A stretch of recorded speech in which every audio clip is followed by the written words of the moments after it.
Welcome to this deep dive. And today we're going to be looking at something pretty wild. Mm. We're going through this MP3 file, and it's called Alert for All Victims of Remote Neural Monitoring, V2K, and Electronic Frequency Harassment. Oh, You ever heard of V2K? P2K. That's voice to skull. Yeah. And that's something you'll see a lot when you're looking into these claims. And you'll see the term electronic harassment thrown around a lot, too. Right. And the speaker on this MP3 claims to be a targeted individual, or TI. Right. And we're going to kind of unpack that and see what it's all about. Basically, they believe that they're being harassed through technology. Right. Yeah. And this is really kind of a look into conspiracy theories and the power of belief. Right. The speaker really believes that they're experiencing remote neural monitoring. Mm. And they go into a lot of detail about what that feels like. Yeah, they describe these sensations like mild daydreaming, like you're zoning out. Yeah. Or even like tingling or pressure in your ear canals. Even going so far as to talk about vibrations in their ear hairs. Those are some pretty specific sensations. Yeah. It's almost as if they're trying to convince themselves, or maybe whoever's listening to this MP3, that these aren't just everyday feelings, but proof of something much bigger going on. Yeah, and it's interesting how a lot of these descriptions you see online or you hear about, Yeah. they center around these subtle bodily sensations, Huh? things that could easily be explained by, stress fatigue or even just normal, variation in how your body feels. Right. It's just normal human stuff. Yeah. Okay, so we've got someone claiming to experience these very particular sensations and attributing it to remote neural monitoring. Uh-huh. But then they go on to suggest ways to disrupt this alleged monitoring, and that's where things get really interesting. Oh, yeah, some of the things that Yeah. they suggest are, Unconventional. yeah, unconventional is a good word for it. So we're talking about like, moistening Q-tips and sticking them in your ears. Yeah, the wet willy technique. The wet willy technique. Mhm. Wow. And then even blowing marijuana smoke into the ear canals. Oh, yeah. There's even an idea to develop pot eardrops. Pot eardrops. Wow. Yeah. So very DIY. It's like a home remedy Yeah. for this technological Right. harassment. Like there's this sense that the institutions you'd normally go to Yeah. are either in on it or they just can't help you. Right. So you got to figure it out yourself. Right. Yeah. That makes sense. Yeah. I mean, if you believe that you're being targeted by this advanced technology, Yeah. you might feel like you have to resort to these unconventional methods. And I think for a lot of people who believe they're targeted individuals or TIs, Yeah. it comes from this need for agency. Right. They want to feel like they have control in this situation where they feel like they have no control. Right. It feels overwhelming. So they're trying to grasp at anything that will give them Yeah. some sense of. Right. And these are ways to fight back. Yeah. Ways to regain that sense of autonomy. And that's like a very human response, I think. Yeah. But one of the things that I noticed in the MP3 was that the speaker also places a lot of emphasis on the power of the mind Yeah. to combat this monitoring. Yeah, there's a big belief in mental override and Yeah. visualization techniques. Right. They say that if you think really loudly and assertively in your head, Yeah. it can actually like repel the monitors. Almost like a mental force field. Like a mental force field. Yeah. Yeah. It's like a technological version of positive thinking, I guess. Yeah, But it does make you wonder about the role of belief in all of this. right. Could it be that these individuals are, in a sense, creating the reality that they fear? That's a great question. Yeah. We'll get into that a little bit later. But Yeah. for now, let's move on to what I think is maybe one of the most interesting parts of this whole MP3. Yeah. The call to action. Oh, yeah. The speaker proposes this mass counterpsyching event on May 1st, 2013 at 7:00 p.m. Eastern Time. Right. They believe that if enough people, TIs, and even people who don't believe we're being monitored, Right. if they focus their mental energy at the same time, they can disrupt the monitoring network. They even talk about it as a technological prayer for the targeted individuals. Yeah. It's less about individual experiences and more about this collective struggle Right. against a perceived injustice. And I found it really interesting that they chose May 1st. Yeah. May Day has this history of being associated with labor movements and protests. Absolutely. So there's this symbolic resonance there. It really speaks to this desire for solidarity and empowerment Right. in the face of this seemingly insurmountable foe. Yeah, they feel like they can band together and rise up against this. Yeah, this collective action becomes a way for them to feel like they're not alone Right. and that they can make a difference. Okay, so we've covered a lot of ground here. Yeah. We've got this speaker claiming to experience remote neural monitoring, advocating for some pretty unconventional countermeasures, and calling for this mass psychic uprising. Yeah, it's a lot. It's a lot to unpack. Yeah. And now I think it's time to shift gears a little bit. Yeah. And maybe look at what science and psychology have to say about these experiences and these claims. Okay, so let's dive into some potential explanations for the speaker's sensations. While it's important to acknowledge that they're having this experience, Yeah. we also need to think about other ways to interpret what they're saying. So are we talking about mental health conditions here? It's certainly something to think about. Yeah. You know, conditions like paranoia or Mhm. delusions can lead people to misinterpret what's happening around them Right. as evidence that they're being controlled or targeted. So the sensations themselves might be real, Yeah. but the meaning that they're giving to them could be distorted by their mental state. Exactly. And also, couldn't it also be just that they're misinterpreting normal bodily sensations? Right. Our bodies are constantly giving us information. Yeah. And it's easy to misunderstand those signals. Especially when we're stressed or scared. Right. So like someone might feel a tingling in their ear, and because they already think that they're being monitored, Yeah, they automatically jump to the conclusion that that's proof of the monitoring, exactly. even though it could just be, a normal bodily sensation. Yeah. And then we also have to think about the role of conspiracy theories Right. and these online communities Yeah. where these ideas can kind of fester and grow. Right. They provide a framework for understanding these experiences. Yeah. They give people a sense of belonging and validation. Right. It's like finding this group of people who speak your language, Right. even if that language is based on something that's not true. Right. But this brings up the question about the countermeasures. Yeah. Do any of those actually have any basis in reality? Well, if we look at science, Yeah. the answer is no. There's no proof that moistening your ear canals, blowing smoke in there, or making pot eardrops Right. is going to do anything about this remote neural monitoring. But the speaker seems so convinced. Yeah. How do we reconcile that with the fact that there's no evidence? Well, we have to remember that just believing in something can be powerful. Yeah. If someone thinks that something works, Yeah. they might experience what's called the placebo effect. Oh, so they feel better because they expect to feel better. Right. Even if they're not actually changing anything, they feel a sense of relief because they believe they are. And that relief can make them think that the countermeasure is working even more, Right. It becomes this feedback loop. which is kind of dangerous, right? Yeah. Because they're relying on these unproven methods, and they might not seek help Yeah. from qualified professionals. That's a big concern. Yeah, self-treating based on these unfounded beliefs Mhm. can have serious consequences. Right. For both your mind and your body. Right. So we need to understand where these beliefs come from, Yeah. but also acknowledge that they can be risky. Right.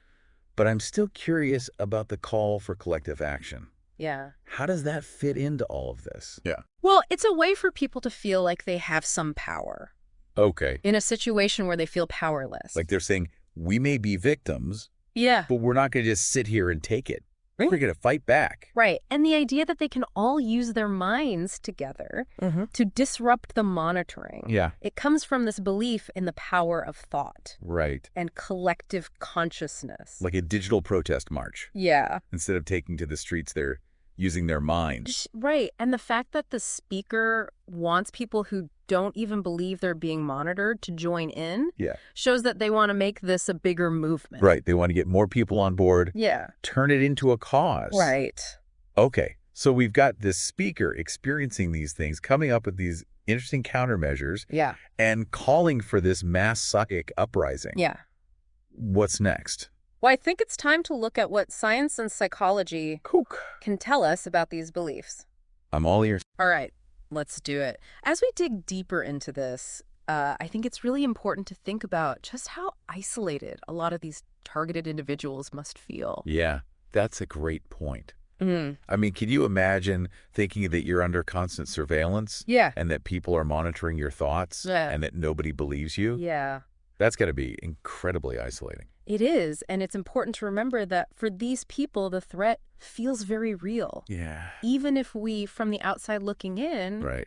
might question what they're saying. So how do these online communities that we talked about earlier, Uh-huh. how do those fit into this? Well, they can give people a sense of validation and belonging. Yeah. You know, when you feel like you're alone and nobody believes you, Yeah. finding other people who have the same experiences Right. can be really powerful. It's like finding a safe space Yeah. where you can finally express your fears Right. without being judged. But there's a potential downside to that too. Oh, yeah. What's that? It's kind of a double-edged sword because while these communities can provide support, Yeah. they can also become echo chambers where misinformation and conspiracy theories can spread unchecked. So someone might join a group like this feeling vulnerable and looking for answers. Yeah.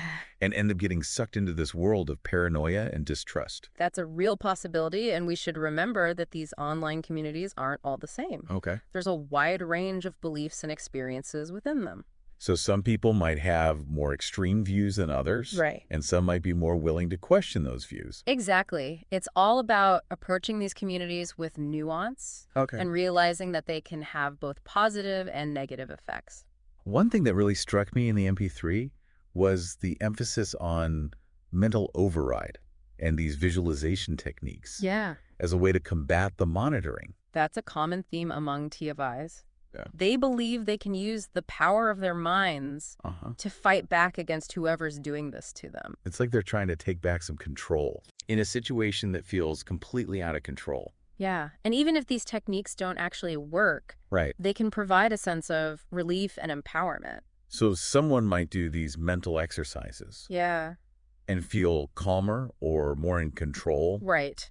and that makes them think the technique is working. Exactly. Yeah. And that feeling of relief can actually reinforce their belief that the threat is real. So it's like a vicious cycle. Yeah. Their belief in the threat leads them to these countermeasures, Right. and then the countermeasures make them believe the threat even more. It's a complex mix of perception, belief, and coping mechanisms. Yeah. And we can't forget that these people are often experiencing real fear and distress. Right. So even if we might not agree with what they believe, Uh-huh. we should still acknowledge their suffering. Exactly. Empathy and compassion are really important when we're dealing with people who hold these beliefs. Okay. We need to understand where they're coming from Yeah. and validate their feelings, even if we don't agree with their conclusions. That's a tough balance to strike. It is. How do we support someone Yeah. without encouraging beliefs that could be harmful?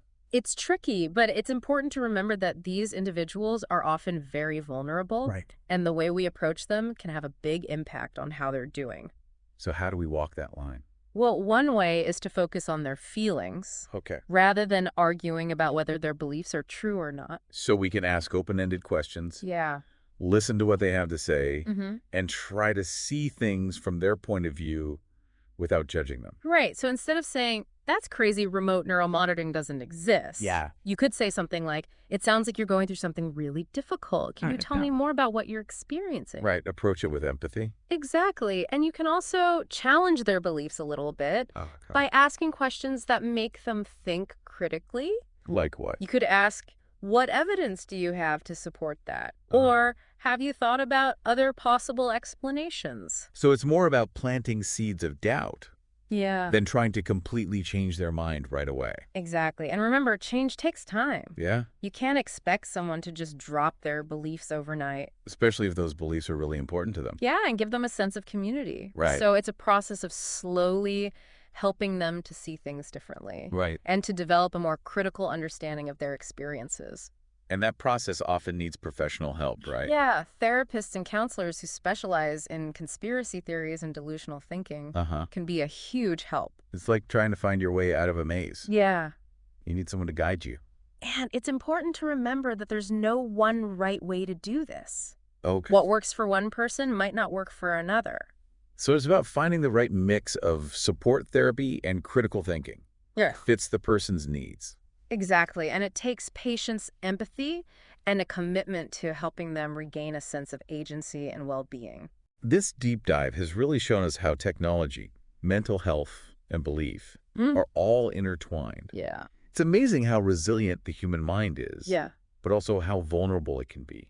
And it reminds us that we need to be aware of how technology can both empower us Uh-huh. and mess with our heads. We need to figure out how to use technology for good Yeah. while also protecting ourselves from its potential downsides. Right. And we need to treat people who believe in these things with compassion and understanding because Mhm. they're often struggling and looking for answers, You're right. even if those answers are leading them down the wrong path. Okay, so as we head into the last part of this deep dive, Yeah. I think it's important to remember that even though these beliefs can be worrying, they also show us that people need to understand things. Yeah. They need to feel in control, Right. and they need to feel connected. Especially in a world that often feels chaotic and unpredictable. So are you ready to talk about the bigger picture and discuss how we can encourage critical thinking and media literacy in this digital age? I'm ready. Let's do it. Okay, so as we wrap up this whole deep dive into remote neural monitoring, Yeah. I'm thinking about the bigger picture of conspiracy theories. Uh-huh. It feels like we're seeing a lot more of this kind of thinking these days. Do you think so? You're right. I think we are seeing an increase in conspiratorial thinking, Yeah. and technology is a big part of that. Yeah, it seems like technology has made it so easy for information and misinformation Right. to spread really quickly. Exactly. Think about those social media algorithms. They can Right. create these echo chambers Uh-huh. where people only see information that agrees with what they already believe, Right. no matter how strange those beliefs might be. And because information travels so fast online, it's hard to tell what's true and what's not. Yeah, especially when those false stories play into our fears and anxieties. Right. So what is it about these beliefs about remote neural monitoring that make people believe them? Well, I think it comes down to this very basic fear. The fear of losing control of our own minds. Oh, wow. Yeah. The idea that someone could be messing with our thoughts and feelings from far away, Right. that's scary stuff. It is. It's like a violation of our privacy. And in a world where technology is everywhere, Yeah, I can see how that fear would grow. absolutely. We're always carrying around these devices Right. Our phones. that track where we go, what we do, Yeah. and they collect so much information about us. Right. It's not hard to imagine someone using that technology for bad things. Especially if you're already struggling with mental health. Yeah. Those fears can get way worse. So someone who's already feeling anxious or paranoid Yeah. might see things like those sensations the speaker in the MP3 talked about Uh-huh. and think that someone is controlling them. Exactly, and that's why it's so important to address mental health issues. Okay. We need to provide support and resources to help people deal with those challenges. So it's not just about saying, no, that's not true. Right. It's about helping people with their mental health, too. We need to take a more holistic approach. Okay, so how can we help people develop critical thinking skills and be smarter about what they see online? Well, we need to encourage people to think for themselves Yeah. and to question what they see and hear. Like fact-checking, basically. Yeah, exactly. Yeah. We need to teach people how to evaluate information and to consider different points of view before they make up their minds. So it's about going beyond just reading or watching something Right. and actually engaging with it critically. And this education should start early. Okay. We need to teach kids how to be safe and responsible online. Yeah. Make it part of the school curriculum. Exactly, from a young age. Hey, what about us? Yeah. What about our own behavior online? That's a great point. Are we sharing things without checking if they're true? Yeah, are we accidentally spreading misinformation? It's easy to get caught up in the moment. Right, especially when something makes you angry. We need to slow down and think before we share stuff online. So what if we meet someone who really believes in these conspiracy theories? How do we talk to them in a way that's helpful? Well, the most important thing is to not be confrontational.